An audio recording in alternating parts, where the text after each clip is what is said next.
दोस्तों आज हम बात करने वाले हैं इंजेक्शंस इन नी जॉइंट, मतलब कि नी आर्थराइटिस का ट्रीटमेंट इंजेक्शंस के द्वारा। तो दोस्तों लोगों को काफी सारे कंफ्यूजन हैं, काफी सारे डाउट्स हैं। नी जो इंजेक्शन है, क्या ये नी रिप्लेसमेंट बचा सकता है, कि कितना कारगर है, क्या ये 6 महीने चलता है, या इसमें क्या होता है, क्या ये असलियत में ग्रीस बढ़ाता है, क्या ये बिल्कुल काम नहीं करता, क्या ये हानि पहुंचा सकता है।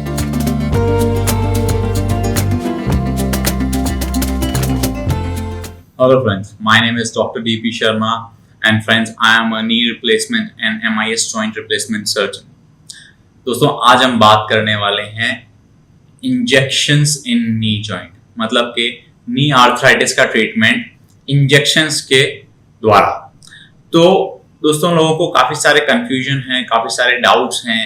नी जो इंजेक्शन है, क्या ये नी रिप्लेसमेंट बचा सकता है, कि कितना कारगर है, क्या ये 6 महीने चलता है, या इसमें क्या होता है, क्या ये असलियत में ग्रीस बढ़ाता है, क्या ये बिल्कुल काम नहीं करता, क्या ये हानि पहुंचा सकता है।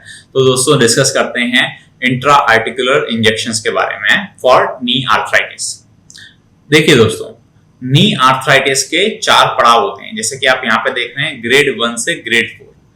अगर आपको आर्थराइटिस है तो ग्रेड 1 से मतलब पहले पड़ाव से चौथे पड़ाव तक आपकी जो तकलीफ है वो बढ़ती जाएगी, पेन जो है आपकी बढ़ता जाएगा। ये हम ग्रेडिंग करते हैं दोस्तों स्टैंडिंग एक्सरे से। जब भी आप नी पेन के लिए अगर आप आर्थराइटिस सस्पेक्ट कर रहे हैं तो हमें नी के एक्सरे कराने चाहिए स्टैंडिंग पोजीशन में। ये बहुत जरूरी होता है, जब ऊपर से बॉडी का वेट पड़े, खड़े रह के ये एक्सरे लिया जाता है, ना कि लेटे हुए। अब उसके बाद डिसाइड होता है कि आप कौन से पड़ाव में हैं। जो नी के इंजेक्शन है, घुटने में जो इंजेक्शन है, ये कंजर्वेटिव ट्रीटमेंट में आता है, मतलब बिना ऑपरेशन के हम आपके घुटने की आर्थराइटिस को डिले कर रहे हैं, या आपको कुछ टाइम बाय करके दे रहे हैं, या आपका सिम्टोमेटिक ट्रीटमेंट कर रहे हैं। मतलब कि एक्चुअली हम बहुत उसमें अंदर फायदा नहीं कर पा रहे हैं, जो अंदर डैमेज हो गया है उसमें, पर हम दर्द की नसों को थोड़ा सा शांत कर दे रहे हैं, थोड़ा सा जो आप समझ सकते हैं आपकी भाषा में ग्रीस जो है थोड़ा सा डाल दे रहे हैं। अब ये किस किस तरीके के इंजेक्शन आते हैं दोस्तों?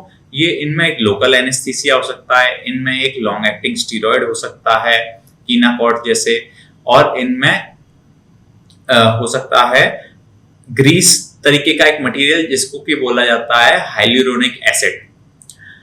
अलग अलग इनकी कॉस्ट हो सकती है, अलग अलग इनको लगाने की टेक्निक हो सकती है, पर ये वो इंजेक्शन नहीं है जो आपकी नर्स या आपका कंपाउंडर लगा सके। इसको इंजेक्शन को एक ऑर्थोपेडिक सर्जन को ही लगाना चाहिए जो इसमें ट्रेंड हो।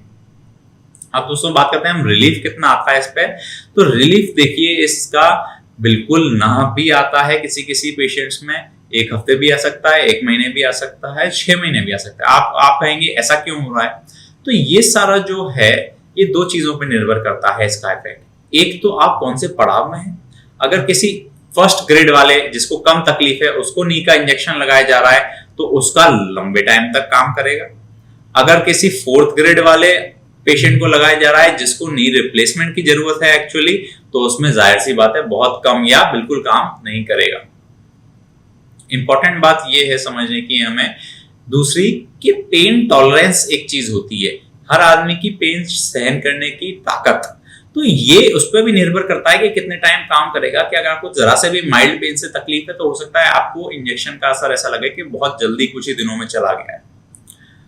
अब सबसे इंपॉर्टेंट बात हम करते हैं, क्या ये असलियत में आपको फायदा कर सकते हैं बहुत लंबे टाइम में? तो दोस्तों देखिए, ये ऐसा कुछ फायदा नहीं इससे देखा गया है कि ये आर्थराइटिस के चेंजेस को एकदम ग्रेड 4 से ग्रेड 1 बना दें। ये आपको आपका दर्द कम कर सकते हैं, बिल्कुल आपको टाइम बाय कर सकते हैं। जैसे अभी आप प्लान कर रहे हैं 6 मंथ बाद नी रिप्लेसमेंट कराने का, तो आप ये इंजेक्शंस का सब्स्टिट्यूट अगर आपको सूट है, अगर कॉन्ट्राइंडिकेटेड नहीं है तो आप ले सकते हैं, अगर आपको थोड़ा सा टाइम बाय करना है। पर ये आप सोचें कि ये आपकी सर्जरी को बचा लेगा, मतलब HTO करा रहे हैं आप, नी रिप्लेसमेंट करा रहे हैं, यूनिकॉन्डाइलर नी रिप्लेसमेंट करा रहे हैं, तो ये तो संभव होना बहुत ही मुश्किल है कि ये आपकी रिप्लेसमेंट की सर्जरी, या अगर आप 3-4 कैटेगरी के हैं, 3-4 ग्रेड में हैं आपकी आर्थराइटिस, तो ये उसको प्रिवेंट कर सकता है। ऐसा नहीं होगा कि ये उसको प्रिवेंट कर पाए। तो दोस्तों हम समझते हैं कि हमने काफी सारे आपके नी इंजेक्शन से रिलेटेड जो आपके डाउट्स थे वो सॉल्व करे होंगे। अगर आपको ऐसी कोई तकलीफ है तो आपके एक्सरेज और रिपोर्ट्स हमसे आप नीचे दिए गए नंबर्स पे हमें व्हाट्सएप कर सकते हैं और हमें बहुत खुशी होगी आपकी सहायता करने में। Thank you so much.